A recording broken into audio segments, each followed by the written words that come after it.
Welcome back to another video about how to heal adoption and narcissistic abuse. If you are new to my channel, my name is Lærke Theodora. I work as a spiritual and psychological counselor, and I am an adoptee myself. So in today's video, I want us to talk about becoming our own parent. I see this as a very crucial part of recovering from being raised by narcissistic adoptive parents, because if we look at narcissism, the narcissistic adoptive parent, they are really not what a parent should be to a child. Maybe if you watch my previous video about the truth about narcissistic adoptive parents, I said that I don't want to call them parents anymore because they simply can't be defined as parents, because they are the least thing a parent should be. They are so far away from what a parent is, and therefore we actually need to reparent ourselves, become our own parent, when we are recovering from these narcissistic adoptive families. And after growing up in one of these families, it's very, very important that we become our own parent. And so there are many layers to this topic that I'm going to unfold during this video. So I hope that you want to watch until the end, where I have kept some good stuff also. If we start by looking at the childhood you probably had, maybe you can recognize what I'm going to share, the examples I'm going to share. If we start by looking at what is a typical childhood in a narcissistic adoptive family, we didn't really have a childhood. I mean, you can't really call that a childhood, because one of the significant dysfunctional dynamics that is always present in a narcissistic adoptive family is that the narcissistic parent lacks the ability to be a parent towards anyone, or even be a healthy person to anyone. That includes their partner. They can't actually treat them well as well, but that can be difficult to spot, and I will save that for another video. Second of all, the narcissistic parent is still a child within themselves. They have not developed a healthy sense of self when they were a child, which led them to develop toxic narcissistic personality tendencies. I don't want to call it personality disorder, because we can't diagnose anyone without being qualified to do that. So when they have the narcissistic tendencies, unhealthy narcissism, toxic narcissism, that's when they are going to project that onto their adopted children. And we all know that narcissistic adoptive parents, they are incapable of taking accountability for their behaviors. And as I've said in other videos as well, the function that you as the adopted child had in the family was to fulfill their needs. That was your job. That's what you were hired to do. And this means that how could you have time to be a child? How could you have the time to play, have fun, develop your own healthy sense of self, when you are being placed adult demands on you, when that was being placed on you? Because that's actually something that narcissistic parents, they do, adoptive parents, they do. How could you have any kind of childhood when the narcissistic adoptive parent was placing adults' demands on you? Because that's actually something they do, because they expect that you are responsible for how they feel. And they expect that you take responsibility for how they might feel in certain situations. They completely lack the ability to self-reflect. That ability that the rest of us have is something they lack. And that's where they distinguish a lot from empathic people, because they lack that ability. They lack empathy, but they also lack the ability to self-reflect. They're not able to turn the glasses around and look within themselves. That's impossible for them. So now when we know that, we can conclude and we can predict that if ever they messed up, or if ever there was being placed a responsibility on them, because they are actually the adult and they're supposed to act like parents, they can't live up to that because they are so focused on getting their own needs met. That's the most important thing in their life. They need to get their emotional needs met and all their other needs met, not only the emotional needs. And that's why so many people describe narcissistic people in general as those who are like very focused on like this self-image, putting themselves on a pedestal and having a lot of success in their life. And it all serves a function, right? It all serves this function of not feeling good enough in themselves. They feel like shit in themselves. They literally feel like they are no one. They are worthless and they are completely unlovable. Can you recognize any of those things in yourself? Because if you can, they have most likely projected it onto you, because you are lovable and you are worthy and you are good enough. But when you were raised in a narcissistic adoptive family, this is just amplified by the narcissistic parent. Depending on how, I don't want to curse, but depending on how messed up they are inside, then they will project all of this onto you. So this means that in the childhood you were supposed to have when you were a child, there was actually being placed adult demands on you, on your shoulders. You actually had to be the parent while you were a child. A lot of adopted people have experienced that. This is very common, that when we were raised in a narcissistic adoptive family, we experienced that we had to grow up very fast because the outer circumstances didn't know how to take care of us, take care of our needs, and make sure that we were allowed to continue being children and developing, exploring the world, being creative, use our imagination, and all that stuff that children, they need to do in order to develop a healthy sense of self. What happens now is that when you become an adult, you still didn't get the experience of what it feels like to have a parent in your life, because your narcissistic parents have not changed. Maybe they have changed a little bit, but probably not changed at all.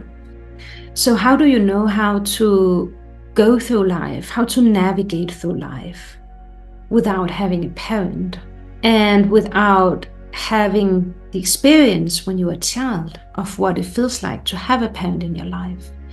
And what it feels like to get all your needs met.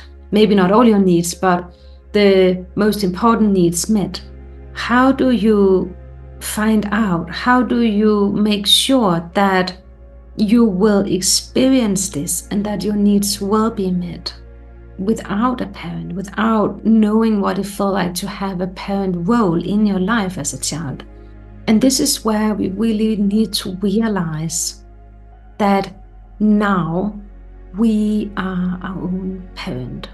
And that sucks. For some people, that really sucks, because it's attached to the realization that the narcissistic adoptive parent were never really there for us. And that is a huge loss. It's devastating to realize that for any adopted child. It's devastating to realize that for any grown-up adoptee, for any grown-up child in general, it's very devastating to realize what our parents never were to us, what we never received, what we never experienced that every other child experienced that did not grow up in a dysfunctional narcissistic family. It sucks to realize that we can't go back and change it and then receive it. It's too late. This is now our childhood, and this is now our memories from our childhood. What is in our control at this point is how are we going to move forward when we have this knowledge, when we have this realization. How can we move forward and actually reparent ourselves and become our own parent? And this is where the inner child work is very, very crucial, and where this is very important for us, that we do this inner child work, healing the inner child and giving the inner child all the things that they never received and that they needed to receive. And we can go back and give that to our inner child. We can do that through so many methods. There's so many wonderful guided meditations out there online that we can just search for and watch and do this work. And I also have a 11 days healing program for healing the abused inner child on my YouTube channel that you can watch after this one. And it's also working on reparenting ourselves, building trust within ourselves, creating new healthy habits, forgiving the part of us that did their best to survive and to live up to these adult demands that were placed upon us. So many things. We need to uncover that, and we need to reevaluate it and create new changes, new habits. This is why it's so important that we become our own parent as adults, that we learn where are our boundaries, and then we learn to articulate when someone has crossed our boundaries, and that we learn to have boundaries with ourselves, that we learn that, well, I need at least 9 hours of sleep every day because I'm a woman, and I don't care if statistic or science says we only need 8 hours because I'm different and I need something different, right? So this is about really, really tuning in and listening to what it is that we need. What do we need individually? And then trust that and then give that to ourselves.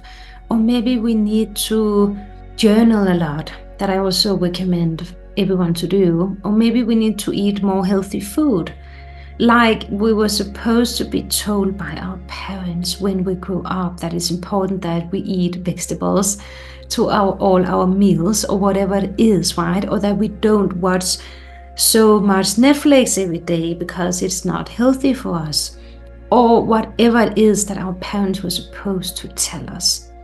All these things are something that we have to do when we are adults.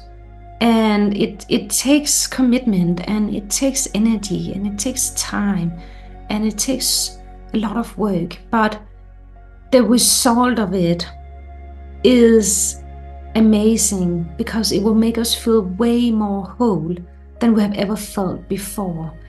It will really help us heal that fragmented part of us, the hurt inner child within us that just still crave these child things, that still has these child needs, so that we actually end up seeking in other people in our adulthood, that maybe we really focus on. We want to have a romantic partner, but we have a tendency to always sabotage these connections with a potential partner because we are placing too many expectations on them. We are expecting them to give us the love that our parents never gave us.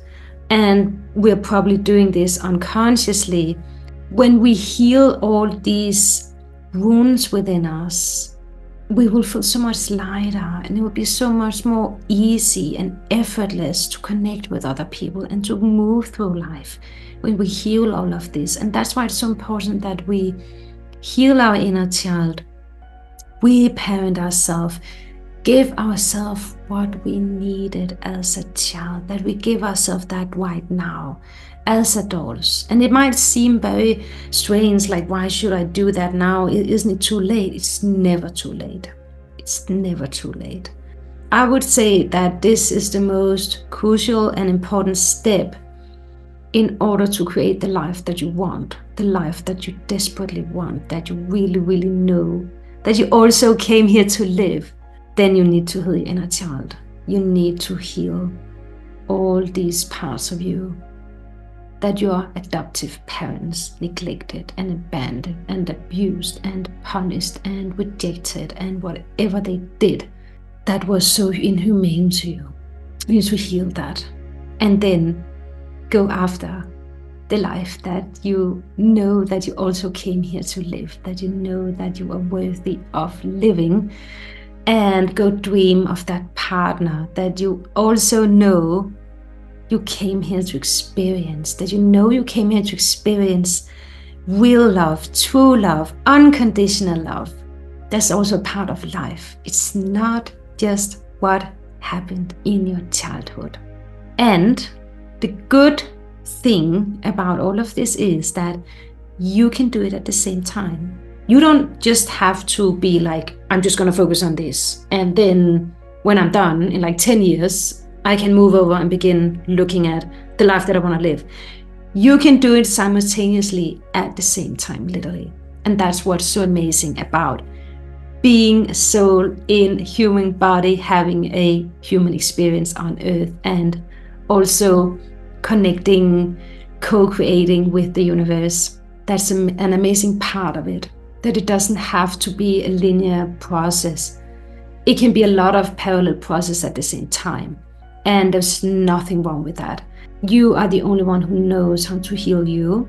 And your healing journey will never look the same like anyone else. They are incomparable, our healing processes. They're completely incomparable. I have personally experienced in my process that I was healing at the same time, that I was also creating the life that I wanted to live. Because I experienced that we keep recircling back to the old wound with new gained knowledge, with new experiences, with new wisdom. And then we can address it differently each time we return to the same place with the same trauma or same stuckness that we feel, or the same pain that we feel. So this is what's the good news about this video. This can look exactly how you want it to look like, and you are the creator, you are the conduit of your life, and you can take it in the pace that you want. There is no rule about that you have to heal quickly. You can do it in your own time, and maybe that's the most important to take with you from this video, that the most important thing for you is to be gentle with yourself.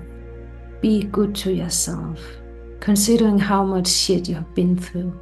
Maybe when you're going through this healing process, you're actually going to be so fucking gentle with yourself and do exactly what you need in order to feel like you can be an amazing parent for yourself. So I hope this video was helpful in any way for you. Please send it to a friend that needs to reparent themselves as well. And otherwise, I will see you in my next video. Bye for now.